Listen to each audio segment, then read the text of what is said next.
ওয়ালাইকুম। আমি proprietor Mohammad Masum Hawladar, Khulna farm and hatchery. আর আজকে আমরা চলে আসলাম আমাদের খুলনা ফার্ম অ্যান্ড হ্যাচারির আপনার অফিস কক্ষে। আর আজকের ভিডিওটি অত্যন্ত গুরুত্বপূর্ণ একটি ভিডিও হতে যাচ্ছে। যারা মূলত করে নতুন খামারি আছেন বা যারা নতুন উদ্যোক্তা আছেন, যারা চিন্তা করছেন যে কোয়েল পাখি লালন পালন করবেন, কিন্তু কিভাবে আপনার এই ব্রুডিংটি করতে হয় বা কিভাবে আপনার ব্রুডিংয়ের যে টেম্পারেচার আছে, সেই টেম্পারেচারটি আপনি কিভাবে নিরূপণ করবেন সেটি আপনার বোঝারও কোনো উপায় নেই। সেই ক্ষেত্রে আজকে তাদের উদ্দেশ্য করে আজকে মূলত করে এই ভিডিওটি তৈরি করা। আজকের এই ভিডিওর মাধ্যমে আমরা আপনাদের পুরোটি বলে দিব যে আপনি ব্রুডিং অবস্থায় কী অবস্থা, আপনার খামারে আপনার ব্রুডিংয়ে কতটুকু টেম্পারেচার আছে বা আপনার বাচ্চার যে টেম্পারেচার বেশি দরকার না কম দরকার, সেই ক্ষেত্রে আমি আজকে আপনার এই ভিডিওটির মাধ্যমে পুরো ক্লিয়ার করে দেব। মূলত করে আপনারা যারা কোয়েল পাখির বাচ্চা আমাদের খুলনা ফার্ম অ্যান্ড হ্যাচারির কাছ থেকে সংগ্রহ করেন বা বিভিন্ন খামারির কাছ থেকে সংগ্রহ করেন, তারা অবশ্যই আপনার বাচ্চা সংগ্রহ করার অন্তত ৩ ঘন্টা থেকে ২ ঘন্টা, সর্বনিম্ন ২ থেকে ২.৫ ঘন্টা আগেই আপনার যে ব্রুডিংয়ের যে লাইটগুলো আছে সেই লাইটগুলো আপনার জ্বালিয়ে দিবেন। এতে করে আপনার ব্রুডিংয়ে আর অবশ্যই কোয়েল পাখির ক্ষেত্রে আপনি ব্রুডিংয়ের উপর থেকে আপনি যখন ব্রুডার দিবেন বা ব্রুডারের চারপাশ থেকে আপনার একটি সুতির একটি কাপড় দিয়ে ঢেকে দিবেন, যাতে করে ভিতরের যে গরম বা উষ্ণটি আছে সেটি যেন আপনার বাইরে বের হয়ে না আসতে পারে। এটি অবশ্যই কোয়েল পাখির জন্য একটি গুরুত্বপূর্ণ একটি বিষয়। আর অবশ্যই আপনি যে কোয়েল পাখি আপনি যে কোনো খামার থেকে বা আমাদের খুলনা ফার্ম ম্যানেজারের কাছ থেকে সংগ্রহ করার পর থেকে আপনি আপনার খামারে নিয়ে যাওয়ার পরে অন্তত ২০ মিনিট আপনার ব্রুডারের পাশে রেখে দিবেন মুখ খোলা অবস্থায়। এর পরবর্তীতে আপনি বাচ্চাগুলো অবশ্যই আপনি আস্তে আস্তে করে আপনি ব্রুডিংয়ে ছাড়বেন।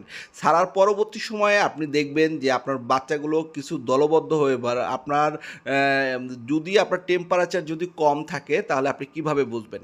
এটি আমি আপনাদেরকে একটি আমরা সহজ ভাষায় বা আমাদের এলাকায় আমরা খুলনা ফার্ম অ্যান্ড হ্যাচারি যেভাবে আপনার বুঝে থাকি, যেহেতু আমরা অনেক দিন ধরে আপনার এই খুলনা ফার্ম অ্যান্ড হ্যাচারির যে আপনার বাচ্চাগুলোর ব্রুডিং বা বিভিন্ন প্রকার বাচ্চার ব্রুডিং আমরা করে আসছি, তাদের আমরা সহজভাবে কিভাবে বুঝি। মূলত করে আপনি যদি দেখেন যে আপনার লাইট আপনি জ্বালিয়েছেন, সেই লাইটের নিচে যদি আপনার বাচ্চাগুলো একত্র হয়, আপনার জড়ো হয়ে যায়, তাহলে সেই ক্ষেত্রে বুঝবেন যে আপনার যে ব্রুডার আছে সেই ব্রুডারে আপনার টেম্পারেচারের কম আছে।